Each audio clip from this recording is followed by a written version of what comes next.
Good morning, this is Peter Dew, corporate communications expert, public speaking trainer and coach.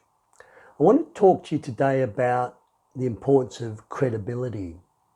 So whenever we speak or present, we're generally trying to influence someone, persuade them, get them to think in a different way, or maybe move from one position to another position.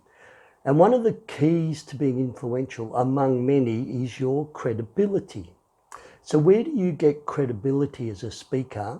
Where do I get credibility as a speaker to ask you to follow me, to believe me, to trust me, to change as a result of what I say? Where does my credibility come from? Now, fortunately, credibility as a speaker, trainer, facilitator doesn't come from just one thing. And I call it your credibility stack. It's multiple things. So here's some ideas to help you build credibility.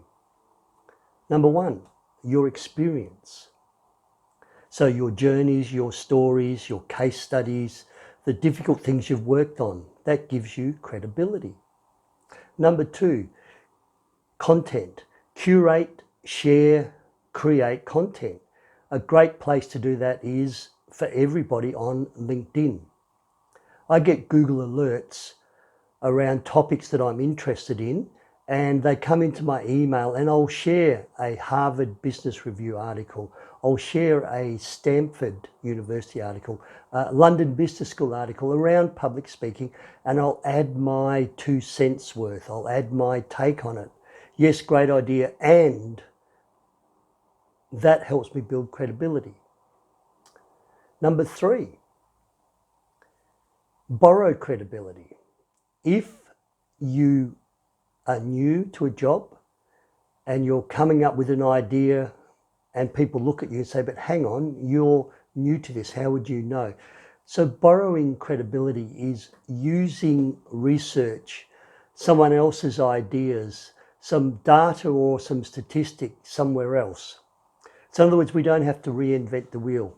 If you're proposing an innovative way of doing some social housing in Perth, Western Australia, and it hasn't been done before, and you're new to the field, maybe the Canadians, maybe the South Americans, maybe the British have done some similar trials with great success. So when someone says to you, Peter, that's a silly idea, you can say, well, the Brits have been using it for 2 years with remarkable results.